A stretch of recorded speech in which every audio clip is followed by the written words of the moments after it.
You are listening to the REI Mastermind podcast. Join JD as he chats with industry-leading real estate experts and professionals. We learn from their experience and uncover the strategies to their success that we can implement into our own businesses, and we can drive immediate results today. They share their experience and wisdom as we build a foundation to our own success. This is the REI Mastermind Network. We have Gabe DaSilva on the call. Gabe this is going to be a treat. We get to talk a little fix and flipping and some other things, but if you haven't heard about Gabe, he is fostering probably the biggest fix and flip community on Facebook that you can find, and there's a ton of great content there. So make sure you look up Fix and Flip Foundation on Facebook, and then you kind of go by that moniker even for your training and other things you offer. But really appreciate your time, Gabe. But what is your primary website if people wanted to kind of find a central place for some of your links? Yeah, the hub is GabeDaSilva.com, my name, .com, Gabe. And if you go there, you'll find links through to a lot of our stuff, our socials, the free content that we've created over on YouTube. It's all linked there. So that's essentially my hub. Oh, great. So let's start things off. I really am always curious. How did you start to get into this flipping game? Mm-hmm. And don't tell me it started with HGTV or something. No, it didn't. I'm one of the few that I started in the trenches. So unlike the HGTV wannabe crowd, right? And I say that from a place of love and compassion. That's not meant to be derogatory. That's how a lot of people get their start. I was of a different ilk. I grew up in the business. So my dad is a first generation builder, started with plumbing, masonry, all that stuff, and worked his way up to building new construction. And so I grew up in and around the business as a kid, kind of looking in over his shoulder as he's reviewing blueprints and making calls and proposals and things like that with vendors. So subconsciously as a kid, you're picking a lot of that stuff up, although you don't realize it. I later go on to have a career in corporate, which absolutely sucked, and transitioned into entrepreneurship in the food space. Did that, loved entrepreneurship, didn't love food, and found myself ultimately in real estate. And we do a lot of different things, but primarily the stuff you're talking about is fix and flip. That's what our core competency is. And again, it kind of ties back to what I grew up in as a kid. Sure. It's interesting. Like a lot of the people that I run into that do fix and flipping or they aspire to do that, I joked about HGTV and the DIY network and stuff like that, but it does spur a lot of interest in this. Unfortunately, there's a misconception that they can themselves do it in 30 minutes or less. Yeah. But what have you been, if somebody was looking to get into fix and flipping for the first time, where would you suggest they begin? Well, there's so much content, right? Like even us, we have one of the most powerful things I did to kind of combat that was I actually hired a videographer to shadow me for 6 months. And we created a docu-series that shows people, it's free, it's on YouTube, it's called The Build.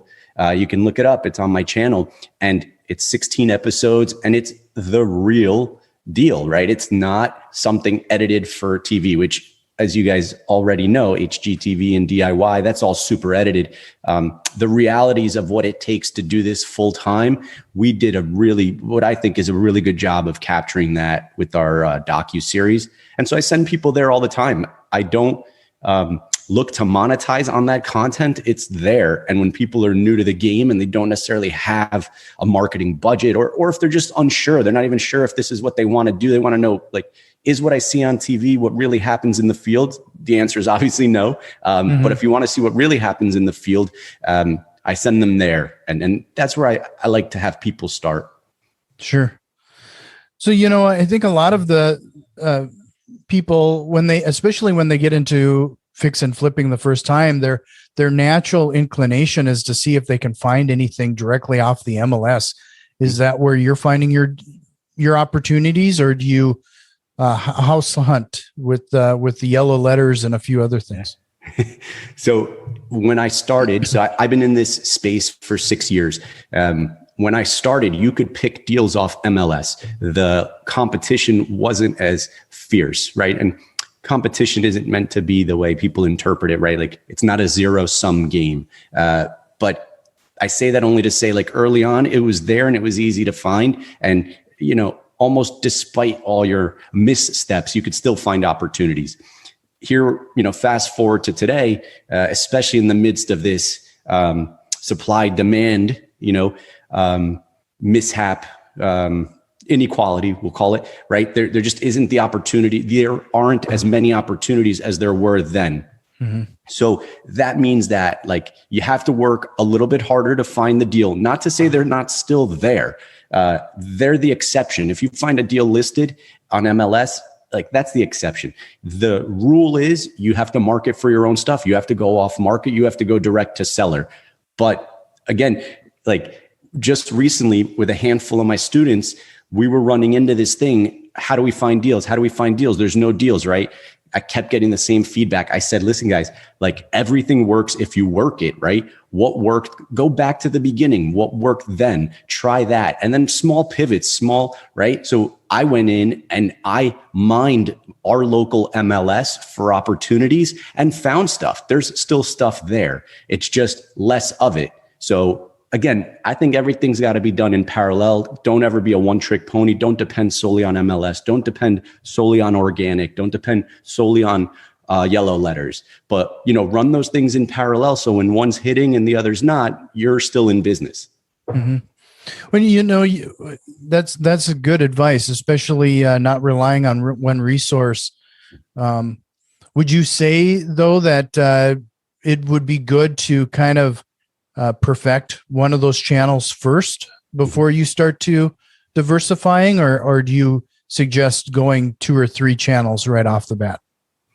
No, so what I actually teach is you need a foundational marketing effort. Whatever that campaign or effort is, that's the foundation upon which the pyramid is built.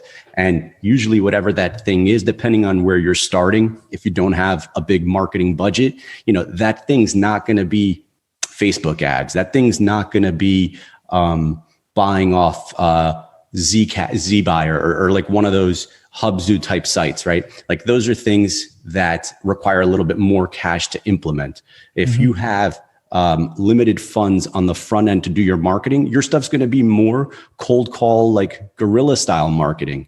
And then build that foundation with that marketing effort before you start layering on other things. And those other things that you layer on, envision the pyramid. For those that are watching this on video, I'm making a pyramid with my hands. You work your way up to the top of the pyramid where the more costly marketing efforts are. But that baseline, that foundational marketing effort, get that one in place, get that thing working for you. Ours is organic, so it's really no cost. Time, obviously, there's a cost. There's a value for your time. But we do a lot of our organic outreach, and that's our foundational marketing effort. And frankly, it outperforms all our paid stuff 3-1 anyway.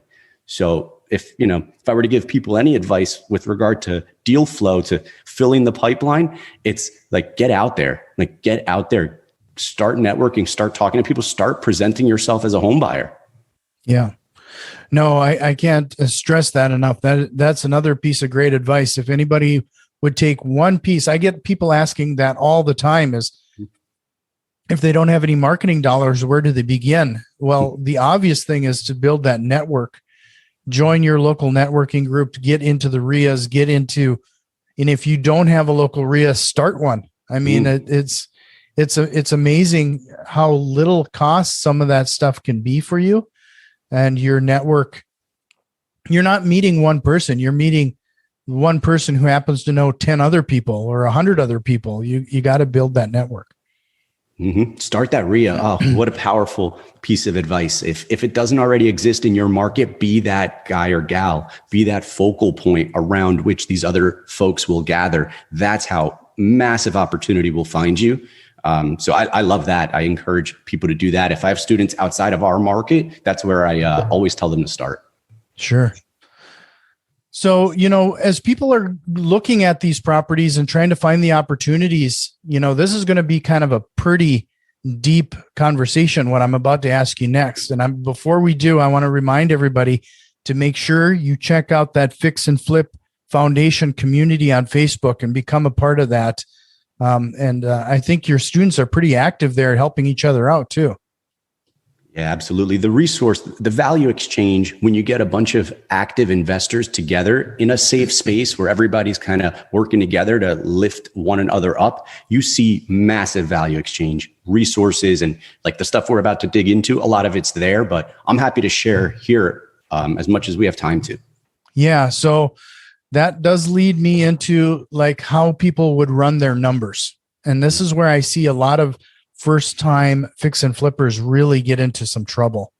So how should they run their numbers, and what are some of those things they should account for?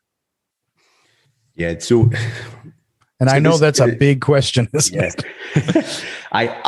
So I'm fortunate in that we work with people all over the country. So I don't have my right when you're the hammer, everything looks like a nail answer for New Jersey where we operate, because that through and through, I know those numbers, right? We've been in this market long enough. I can already look at something and just visually tell what it'll cost. But when I'm working with folks from all around the country, I have to start thinking about what's it look like in their market. And it's drastically different. So what I encourage people to do is, well, from a practical standpoint, it's got to be visually, not just appealing, but you have to be able to look at something and cleanly identify what's what. Like, what are these line items? What are these things going to cost? Like, what are the line items even? So I send folks to a house flipping spreadsheet. It's a big Excel model. He's actually taking it online now. David Robertson built this thing out. He started his business about the same time I started mine. It's an amazing resource. He's a great dude, and he puts this thing together that essentially captures all the costs you could possibly imagine incurring on any rehab. We're talking a cosmetic rehab all the way to a new construction, inclusive of site work. So there you've got your model to work within. That takes a lot of stress off already, because now you know you're working within this one worksheet inside these individual line items. So now what numbers do you populate into those line items to start figuring out your costs? Well, there's a handful of different ways to do that. You want to get super solid numbers. You go local, you go to the groups, right? Our group or one like it, and you just start talking to people in your market who are getting bids right now for the type of stuff you want to have done. And then you ask them to share those numbers with you. That's about as true as it's going to get. But let's say you're doing some front end analysis and you don't necessarily need to get that deep in the weeds. Well, you can go using the data that Dave's built into the house flipping spreadsheet. You can start there, or you can go to I've actually got it behind me for those that are watching and seeing it on video, right? The book on estimating rehab costs by Jay Scott for Bigger Pockets. This thing, we're actually contributors to this book, and we gave Jay a lot of our New Jersey based numbers, just like other investors did from all around the country. So you can go in here and you can see what it costs to hang a sheet of drywall all over the country, right? The numbers are here too. So again, you start with the baseline numbers that are already populated in the worksheet. You tweak them accordingly with the stuff that's in this book that's kind of geographically appropriate for where you are. And then you want to get even tighter numbers. Start talking to people that are in your market right now doing the thing you're looking to do, and ask them what they're getting bid. And that's how you get really good numbers on your stuff. It's it's not rocket science. And you got to stay on top of this stuff, especially right now. At the time of this recording, we're coming out of this COVID pandemic, dealing with supply chain issues that have driven lumber prices up 300 to 400%. So you need to know in real time what's happening in your market, because here I'm paying 300% more for lumber right now, but that's not true closer to the mills, right? Up towards Canada, there's folks paying a lot less than that. So, I mean, I know that's a loaded question, and that's as good an answer as you're going to get, unless you got the worksheet right in front of you and you're doing the stuff we're talking about. And again, like I said, get into a community of other active investors and ask them what they're spending, ask them what they're paying for stuff. So, that does lead me to my next question about when you're selecting a property to rehab, how important is it, and how do you select that property to make sure that there's enough ceiling there for you? You know, I know that you have it's that old adage, you don't want to be the most expensive property on the block. Right. Yeah. Well, so on the buy side, your money's made when you buy, right? And then that profit is realized when you complete the project per the plan. But if you bought wrong, it doesn't matter. If you bought wrong, you're about to work for free for 3, 6, 12 months, depending on the scope of the project. And nobody wants to do that.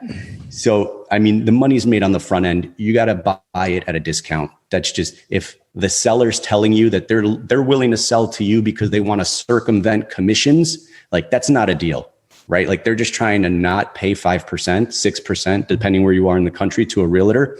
That's not a deal. You have to be buying a deal where their motivations are deeper than that, where they need to go somewhere, they're in a hurry, they've got some other sort of underlying issues that you can help resolve for them. So you make your money on the buy side. What I would say on the sell side is look at what other investors are putting out, right? Look at the product that's being brought to market where you're about to do this project, and then just do whatever the next tier up home is, right? Say you're about to bring in our market, a 500 or a 550 house is pretty common, right? So if you have a 550 out sale, right, go look at the comps in the 7s, see what their fixtures and finishes look like, and then try and mimic some of those. I'm not saying build a 700 house or a 750 house like in place of a 500 or a 550, but if you want to be the best house at that price point, just steal a little bit from the 700 or the 750 house, right? Like spend the money where it matters. Look at the fixtures that they put in. Don't go to Home Depot or Lowe's and get the off the shelf crap, right? Order off Wayfair.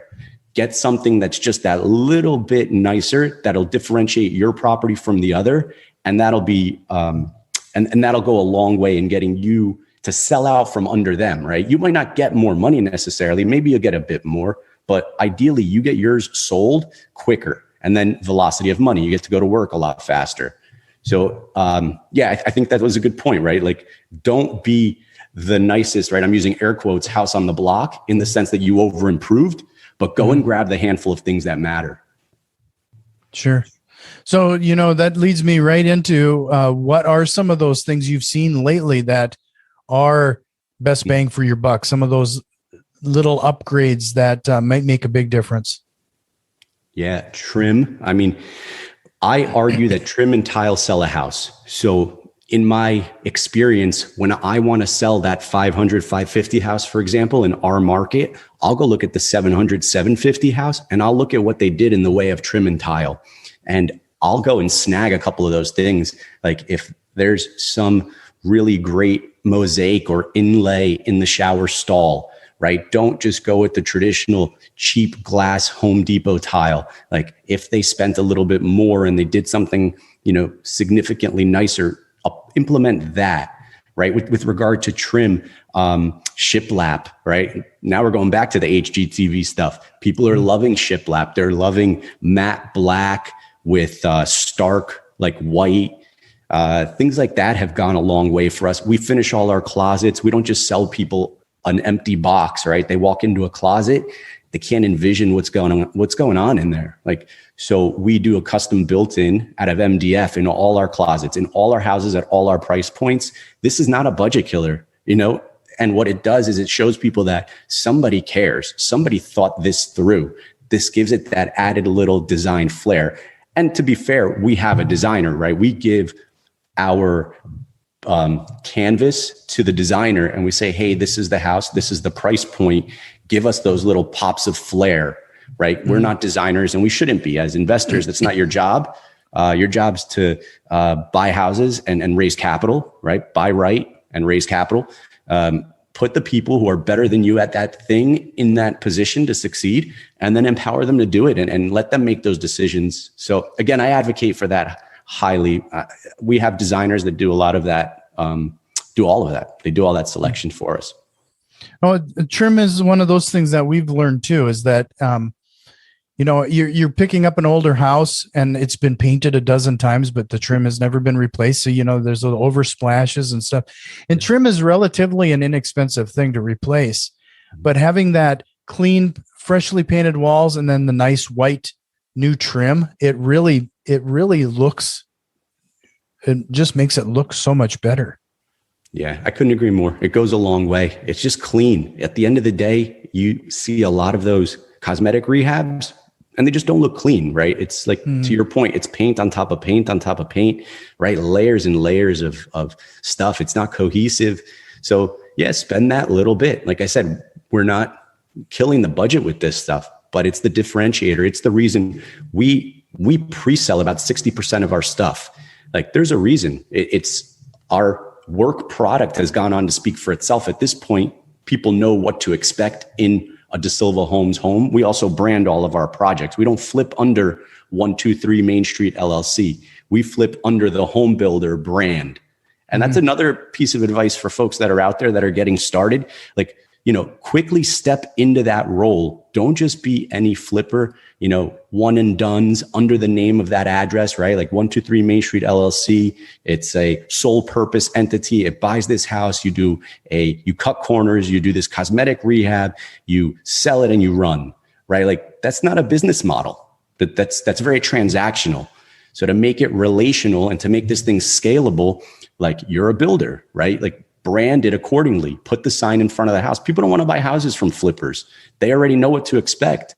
So they buy houses from builders. Mm-hmm. That's a good point too. So one of the things that we've experimented with lately is that, it sounds like you're kind of doing something a little different than we are, is that when I pick up a house and that we need to do any kind of flipping, we will test the market a little bit. We'll get the house and then do like a very fast cleanup and try to get it on the market as fast as possible, even if it's below that area's market value, to see if we could just do a quick sale as is. And then we let the market essentially dictate what we should do next. If it doesn't sell right away, then we know that we have to go in for a deeper rehab. Mm-hmm. Right. So I'm not opposed to that model. Honestly, the wholesale in our market, that's what we're doing. In some scenarios, like where demand is so crazy and you manage to lock up a deal that's in a super sought after market, velocity of money comes into play. Like I could make less, but do it faster and then turn those funds around and redeploy. So we wholesale as well. We'll take the deal down. We'll have it modeled as if we're going to do it. And we'll already start pre-selling it with renderings and, the floor plans. We'll have the designers work up a material schedule. We'll have the architect do the layouts. In parallel, we're doing exactly what you guys are doing, which is testing the market, putting it out there. What we've found is in this, this last 12 months, or more now, people are willing to pay a premium. Home has become like super important to people and they're willing to pay the premium to do the work themselves. Mm-hmm. So yeah, we clean it out and we make it walkable, mortgageable, and then we put it on MLS as well. And yeah, we've had a bunch of really great wholesales. Sure. So, this is always something that's always intrigues me is when you get you're starting your rehab and your project. How do you manage that project? I mean, you got a lot of people coming and going, and do you have like a template or here's a list of things that need to be done? How do you manage this project at the level that you are? Yeah. So to systematically build and scale an operation that's not you dependent, which is, that's when it stops being a job and starts being a business. You have to get systematic. You have to put processes in place. And so, and what systems are just fancy words for lists. So all I did was create a list. And over the first, couple of years, everything I did, I wrote it down and started to see chronologically things are happening in a certain order. That's your process right there. So we've gone on to really beef that out. And so it's like, we call it our rehab milestone template. And we have a series of them depending on the scope of the project. Our new construction milestone template is 60 something steps. Like it's a really robust list of things that have to happen in the order, they should be happening in. Also, we've got something we call the trade tracker.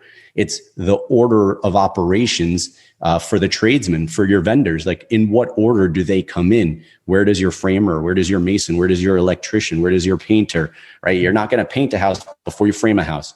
But a lot of people don't know that. They don't know the order. That one's actually pretty intuitive. But they don't necessarily know the order of operations. So we work from those. Those are the beating heart of our operations division.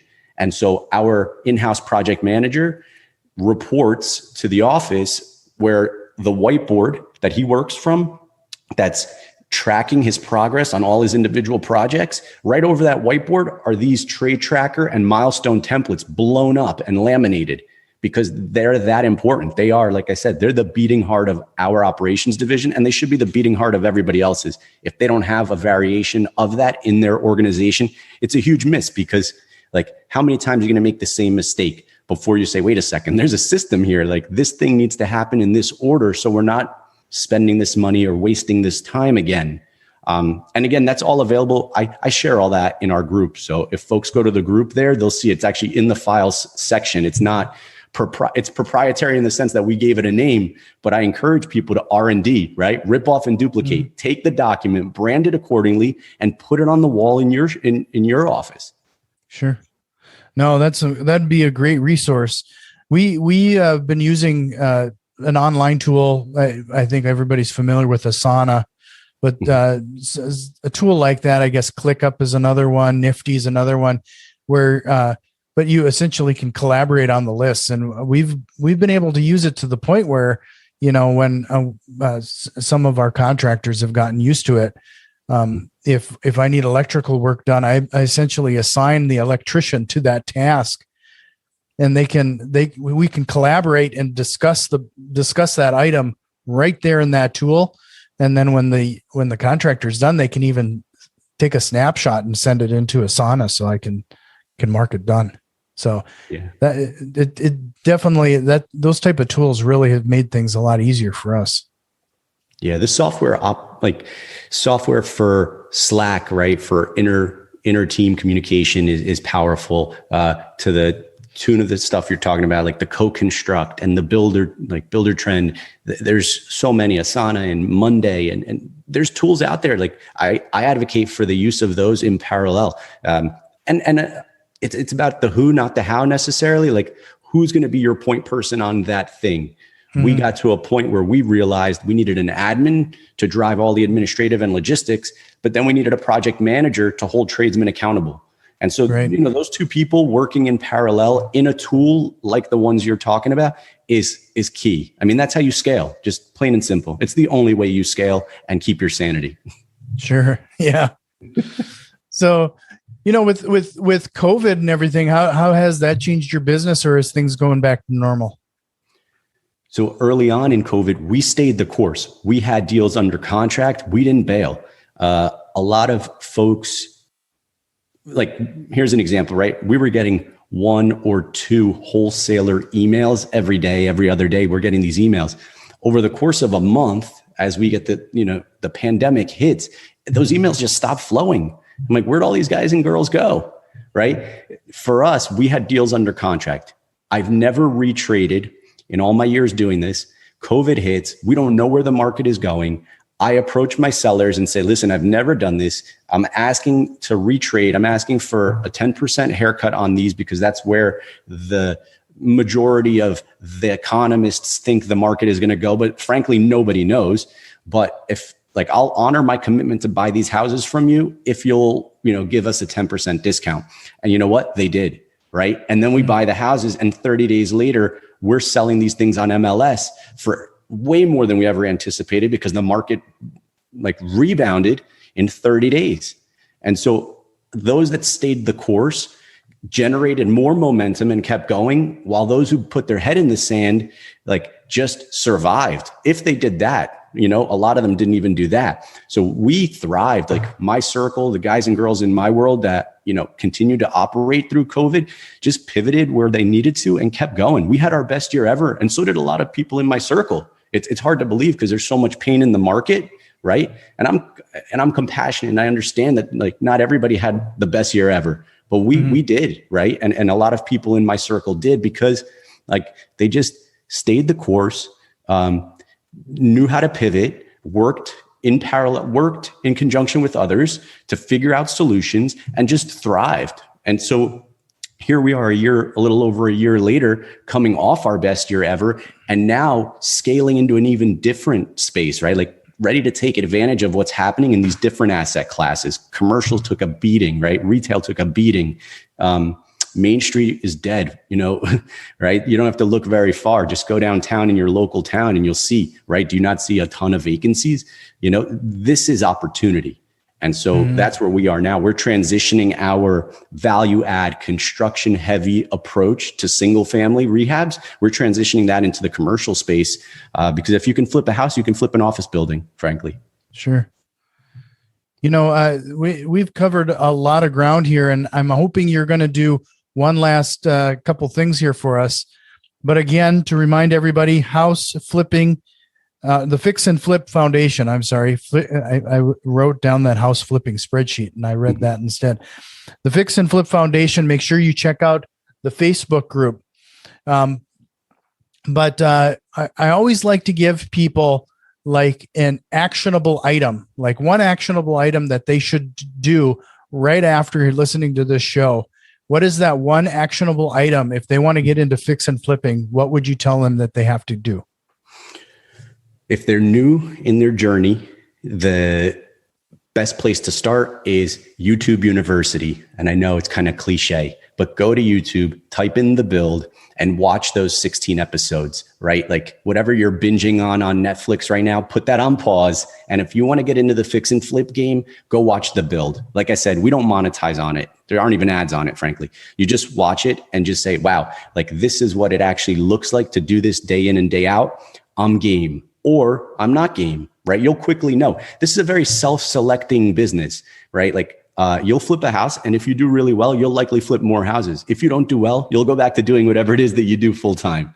Mm-hmm. So I say go there first if you're new to your journey, new in your journey. If you're a little bit further along and you've done a couple of deals, we have stuff outside of the Fix and Flip Foundation. We've got some courses and some other things that like I can introduce folks to depending on where they are in their journey. We host a mastermind for guys and girls that have been in the game for a while, that have scaled bigger businesses. So there's a lot of resources. Just kind of find your way into our world, the Fix and Flip Foundation world, and kind of look there and see what resonates with you. And I'm always available. I still right, I'm active on all the social medias at Real Gabe DaSilva. That's my handle, and that's me responding to messages. So I'm happy to communicate back and forth with your audience. Shoot me a message. Let me know what you're working on, what market you're in. I probably have resources that I can share with you, or I'd love to invite them to the Fix and Flip Foundation group on Facebook. That's a great place for people to kind of, a community for them to interact and start to get some momentum. In the end, like, you have to take action. You need to start generating some momentum. So do something, anything, just take action in the direction you want to go. Yeah, I can't recommend your series enough. In fact, I've had a couple people tell me, that they don't have time to watch a lot of that content. And then I give them a hard time because I saw on Facebook that they had just finished binge watching whatever episode of some series. Yeah. You people have the time for this. Come on. If you're serious about it, go watch The Build and get some foundation. Thank you. So with that, we're going to probably wrap things up here, but I'm going to ask one call of action here is if you know somebody that is thinking about getting into fix and flipping, I ask you to hit pause and share this episode to them right now, because what Gabe has given us here is a flipping 101. And I really want this episode shared out to those people who would or are even considering doing this flipping. But my last question to you, Gabe, is if we covered a lot of ground here, but there's got to be a question you wished I would have asked you here today. So it's good. It's actually a question I close my interviews with, and I ask other people, right? What did you used to believe that you no longer believe about a thing?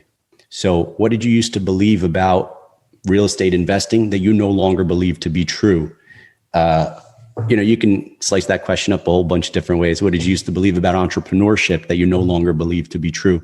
It's a sign that people are growing and learning. So I'd ask myself, what did you used to believe about the business of real estate before you got started that you no longer believe? And I no longer believe that we have any limitations in the way of resources. At the beginning, it's deals and money, and everybody can't figure out how to get either, and they're handcuffed and they just can't get out of their own way. The reality is resourcefulness trumps resources every day of the week. And if you think you can't get deals, you can't find deals, and you can't get dollars to do those deals, you're right. You won't find the deals. You won't find the dollars. But if you realize that you are more resourceful than you give yourself credit for, you'll find the deals and the dollars.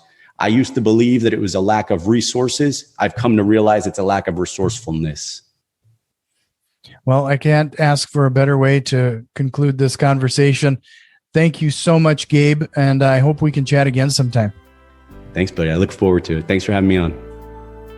This has been the REI Mastermind Network. You can already tell that we've made some changes, and a few more are on the way. If you are interested in what we have planned, head over to patreon.com/REI Mastermind and support the show today.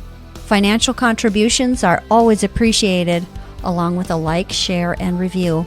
It really helps us grow and reach more people with this valuable information. See you next time, and tell a friend.